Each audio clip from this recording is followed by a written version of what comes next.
بسم اللہ الرحمن الرحیم۔ عزیزان اسلام، السلام علیکم ورحمۃ اللہ وبرکاتہ۔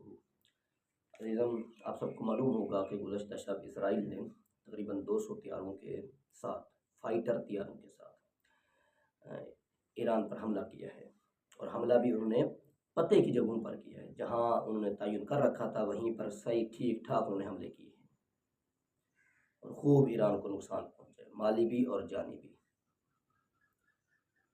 پتے کی جگہوں پر حملے کا ہونا، جہاں انہوں نے تعین کر رکھا تھا وہاں حملوں کا ہونا، اس بات پر دلیل ہے کہ موساد اور CIA کس قدر ایران کے اندر کنٹرول سنبھالے ہوئے ہیں، کس قدر وہ ایران کے اندر مضبوطی کے ساتھ قدم جمائے ہوئے ہیں۔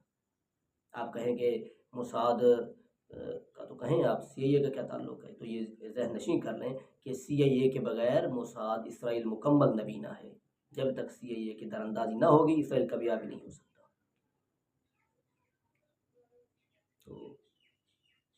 تو ان دونوں نے مل کر یہ حملہ کیا ہے اور کافی خاصا نقصان پہنچایا ہے۔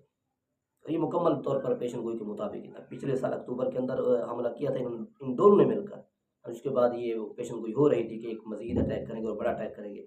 ہاں جی، ان کی ایٹمی تنصیبات کو نقصان پہنچے گا اور بڑی بڑی ہستیوں کو گرایا جائے گا۔ سو وہ ہو گیا، مکمل طور پر تنصیبات کو تباہ تو وہ نہ کر سکے، نقصان تو پہنچایا ہے، لیکن ہستیاں جو ان کے تعین میں تھی، ہاں جی، ان کو انہوں نے مار گرایا ہے۔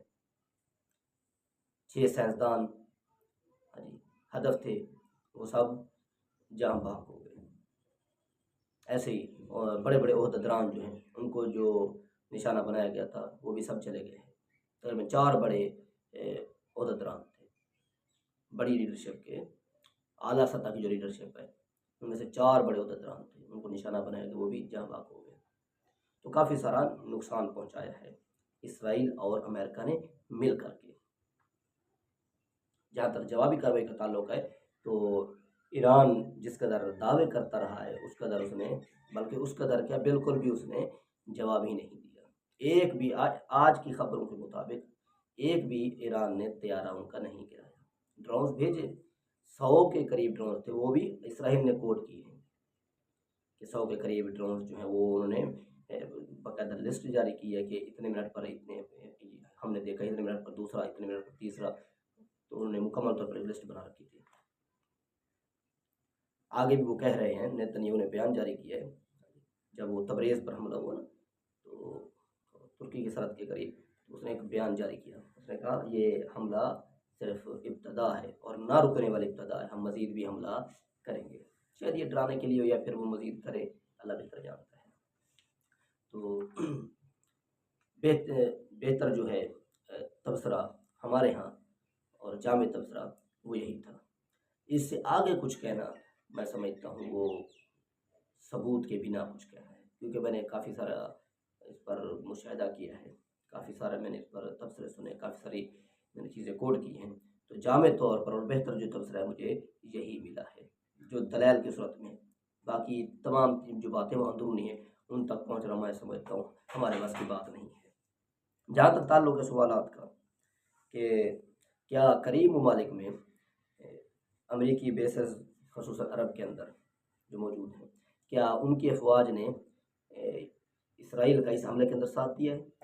تو اس کا جواب سادہ سا یہ ہے کہ بعید تو نہیں کہ انہوں نے ساتھ دیا ہو، لیکن ظاہر یہی ہے کہ انہوں نے ساتھ نہیں دیا، کیونکہ یہ بالکل حکمت کے بھی برخلاف ہے، جی عسکری پلان کے بھی بالکل برخلاف ہے، انقلابی طرز کے بھی بالکل خلاف ہے۔ میں سمجھتی ہوں اس کے اندر امریکہ بودا نہیں ہے کہ اس طرح کا کوئی قدم اٹھائے گا جو بالکل بھی ایک انقلابی شخص کو زیب نہیں دیتا۔ وہ انقلابی ہے، وہ اس طرح کا معاملہ کیسے کرے؟ اندرون خانہ وہ مدد کر سکتا ہے، اور وہ پکی اس نے کی ہے CIA کے ذریعے، باقی ظاہری طور پر وہ فوج جو ہے اپنی نہیں بھیج سکتا، ظاہر یہی ہے۔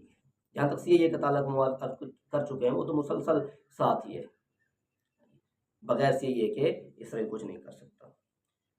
جہاں تک ہے اس سوال کا تعلق کہ امریکہ اس حوالے سے کیا تاثرات رکھتا ہے، تو یہ ذہن نشین کر لیں، امریکہ خوش ہے، اس میں کسی قسم کی تصدیق کی ضرورت بھی نہیں ہے، نہ ہی نظر و فکر کی ضرورت ہے، وہ خوش ہے۔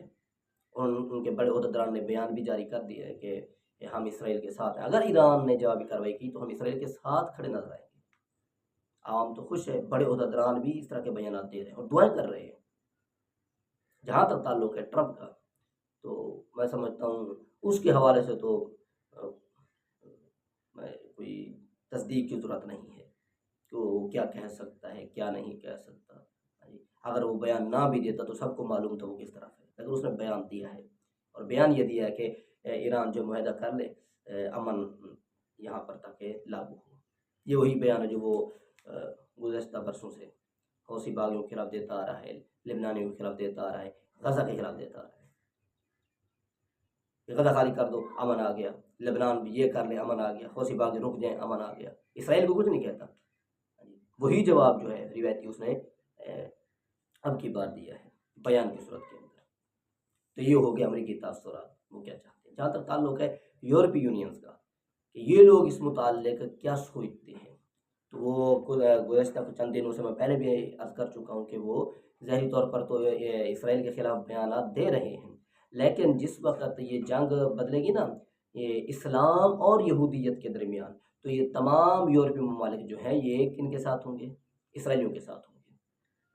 اب برطانیہ نے بیان دیا ہے، ان کے وزیر خارجہ نے، پہلے فرانس سیسیو نے بیان دیا تھا، تو یہ ظاہری طور پر سیاسی بیانات ہیں، یہ ذہن نشین کر لیں۔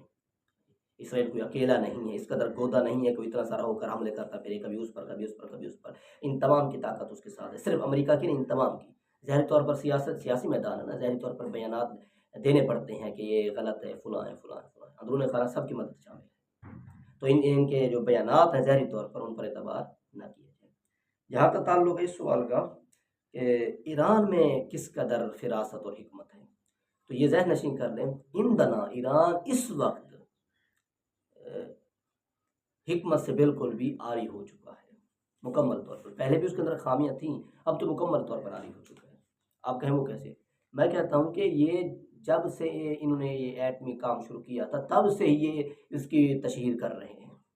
اتنی سی چیز ہوتی ہے اس کی اتنی تشہیر کرتے ہیں، اتنا سا کوئی مطلب کہ اگر بم بنا لیں تو اس کی اتنی بڑی تشہیر کرتے ہیں، اور یہ حکمت کے برخلاف ہے۔ کون سا ملک اس طرح کے معاملات کرتا ہے اپنے ایٹمی تنصیبات ہوں یا ایٹمی اس کے عسکری پالان ہوں، اور کون چاہتا ہے کہ ان کی اس قدر تشہیر ہو؟ کوئی نہیں چاہتا۔ اسے یہ بھی پتہ کہ دنیا مخالف ہے۔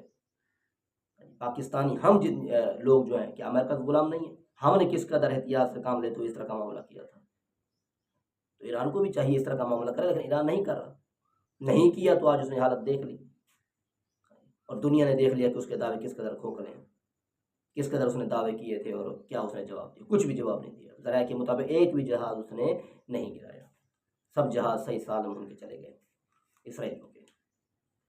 تو اسرائیل کو چاہیے حکمت کو بروئے کار لائے، جب تک وہ حکمت کو بروئے کار نہیں لاتا تب تک وہ کچھ بھی کارروائی نہیں کر سکتا۔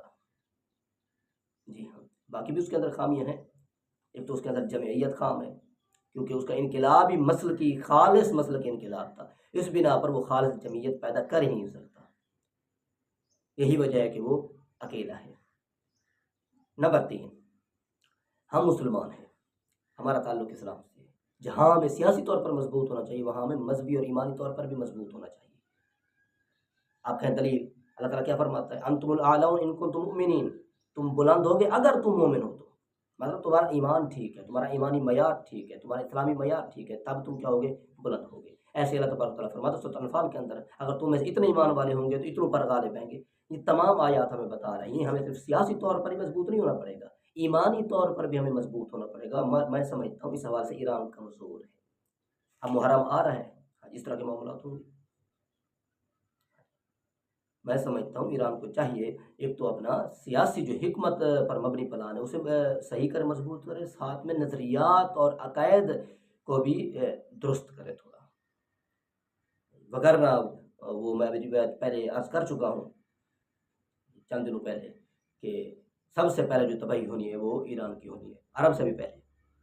وَيْلٌ لِّلْعَرَبِ، یہ بعد والی روایت ہے، سب سے پہلے ایک مجھے وہ روایت بھی ملی ہے کہ خلیج فارس مٹے گا۔ تو خلیج فارس کے اندر کون سا ملک ہے؟ بڑا یہ ایران ہی ہے۔ تو ایران کو ان تمام چیزوں کو دیکھنا پڑے گا، تب جا کر کچھ معاملہ بنے گا۔ آپ کہیں جی یہ تو فرقے بازی والی بات ہو گئی، آپ جمعیت کی بات کرو، یہ فرقے بازی والی بات نہیں، ہم مسلمان ہیں، ہمیں اپنا ایمان دیکھنا پڑے گا، اپنے نظریات دیکھنے پڑیں گے۔ ہاں جی، سب سے پہلی کڑیاں جو ہے وہ صحابہ اور اہل بیت ہیں، جب تک ہمارے جو عقائد و نظریات ہیں وہ ان کے متعلق ٹھیک نہیں ہوں گے تو ہم یار کیسے چل سکتے ہیں؟ یہ ایران کیوں نے فتح کیا تھا؟ ان لوگوں نے فتح کیا تھا جنہیں آج ہم گالیاں دیتے ہیں. تو اس طرح سے معاملہ نہیں چل سکتا نا. تو ہمیں اپنے عقائد و نظریات کو بھی ٹھیک کرنا پڑے گا تاکہ ہمارا ایمانی معیار بڑھے، اور ایمانی معیار بنے اور ہم مضبوط ہوں. جب ہم مضبوط ہوں تو ہم جیت سکیں، فتح یاب ہو سکیں. تو اللہ تبارک و تعالیٰ ہم سب مسلمانوں کو اس زوال سے بچائے اور ہمیں فتح یاب فرمائے.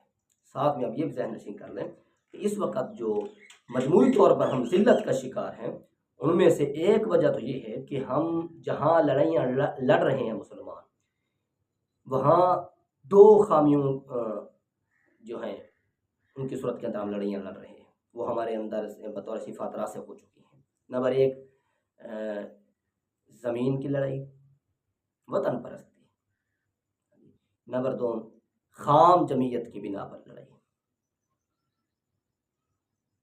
جب تک یہ دو ٹھیک نہیں ہو جاتی ہم کامیاب نہیں ہو سکتے. یہاں بھی تو عدم جمعیت ہے نا کہ ہم جیت نہیں رہے مسلمان. ایسی ان ممالک کے اندر بھی جہاں لڑائیاں جاری ہیں. فلسطین کے اندر میں نے بڑا مشاہدہ کیا ہے، میں نے بڑا مطالعہ کیا ہے. ان کی عوام بھی لڑائی کے برخلاف ہے اور ان کے بڑے عہدیداران بھی. جہاں تک تعلق ہے حماس کا، وہ لڑ رہی ہے، اور ان میں بھی کثیر تعداد ان کی ہے جو صرف زمین کی خاطر لڑ رہے ہیں. اگر وہ زمین کی خاطر نہ لڑ رہے ہوتے تو یہ لڑائیاں پہلے سے جاری کیوں نہ تھی؟ اگر الہ کلمت اللہ کی بات تھی تو اس طرح لبنان کا تعلق ہے، اس طرح وہ یمن والا معاملہ ہے. جب تک الہ کلمت اللہ کا مادہ ہمارے اندر پیدا نہیں ہوتا تب تک ہم جیت نہیں سکتے. شاید آپ میں سے چند احباب ناراض بھی ہو جائیں اس بات سے، یار فلسطینی کو متعلق کیا کہہ دیا. میں بھی فلسطینی کو مظلوم سمجھتا ہوں. مظلوم ہونے کی بنا پر ان کی مدد کرنا ہم پر فرض ہے، ہم پر واجب ہے. جس طرح میں گفتگو کر چکا ہوں اس قدر کی شاید کسی نے نہ کی ہو. لیکن یہ ایک خامی ہے، ہمیں دیکھنا پڑے گا اسے. اس خامی کو ہمیں دور کرنا پڑے گا، جمعیت کو ٹھیک کرنا پڑے گا. ساتھ میں ہمیں الہ کلمت اللہ کے رمز اپنے اندر بسانی پڑے گی. مان جو سیکولر نظام پھیل چکا ان ممالک کے اندر، کیونکہ برطانیہ رہا ہے وہاں پر، اس نے وہاں پر اپنا نظام پھیلایا. برطانیہ اس وقت تک کسی جگہ کو چھوڑتا نہیں ہے جب تک وہ اپنا نظام پورا مستحکم نہ کر رہے. اب بر صغیر جو ہے ہم نے لڑ کر حاصل کیا ہے. کس طرح کہ ہم نے برطانیہ سے لڑ کر بر صغیر حاصل کیا. انہوں نے جب اپنا نظام مضبوط کر لیا تو دو ملک بنا کر وہ چلے گئے. زمینیں انہوں نے بانٹی ہیں، یہ نقشہ انہوں نے بنایا ہے، ہم نے بنایا ہے. اگر ہم جیت کر لیتے ان سے لڑ کر لیتے تو نقشہ ہم خود بناتے، ہم خود تعین کرتے سرحدات کا. بالکل بھی ہم نے نہیں کیا. تو سیکولر نظام کو بھی ہمیں مٹانا پڑے گا. جو چوتھی سب سے بڑی جو خامی ہے اجتماعی طور پر، وہ یہ ہے کہ ہم غلامی کا شکار ہیں. مکمل طور پر ہم اس حال کو پہنچ چکے ہیں کہ اب ہمیں خود پر بھی یقین نہیں ہے کہ ہم کچھ کر سکتے ہیں. ہمیں یقین نہیں ہے کہ ہم امریکہ کے بغیر رہ سکتے ہیں، روس کے بغیر رہ سکتے ہیں، چائنا کے بغیر رہ سکتے ہیں، یورپی یونین کے بغیر رہ سکتے ہیں. ہمیں یقین ہی نہیں ہے. یہی وجہ ہے کہ ہم اجتماعی طور پر غلامی کا شکار ہیں. مگر کیا وجہ ہے کہ ہم فتح یاب نہ ہوتے؟ کیا وجہ تھی کہ ہم جیت نہ جاتے؟ تو ہمیں اجتماعی طور پر اپنی اس حالت کو سنوارنا ہوگا، ہمیں غلامی سے نکلنا ہوگا، ان زنجیروں کو اتار پھینکنا ہوگا. ہمیں ساتھ والے ہمسائے ممالک کی حالتوں کو دیکھنا ہوگا. مثلا چائنا، ایک ایسا وقت تھا کہ جب چائنا کی ہر چیز بحر سے آتی تھی. ایک وقت انہوں نے وعدہ کیا اپنے اندر ہی سے کہ ہم نے ہر چیز خود بنانی ہے. آج اس کی حالت دیکھیں. امریکہ بھی ڈر رہا ہے. خطرناک بیسز جو ہیں وہ امریکہ نے چائنا کے ساتھ بنا رکھے ہیں. اسے خطرہ ہے نا. کوریا کے اندر، پھر جاپان کے اندر، جاپان کے ساتھ جزائر کے اندر اسے خطرہ ہے چائنا سے. پیشن گوئی کے مطابق 2030 تک تو وہ بہت اوپر چلا جائے گا. تو اس طرح ہم کیوں نہیں کرتے؟ ہم کیوں نہیں خود مختار بننا چاہتے؟ تو اللہ تبارک و تعالی ہم سب کو حکمت کے تحت چل کر صحیح جمعیت کو اپنا کر انقلاب برپا کرنے کی توفیق عطا فرمائے، اور کام میں انقلابی بنائے تاکہ صحیح طور پر خلافت کا تصور اجاگر ہو، خالص طور پر الہ کلمت اللہ کی ترویج ہو اور دنیا امن میں رہے. آمین آمین. وآخر دعوانا الحمدللہ رب العالمین.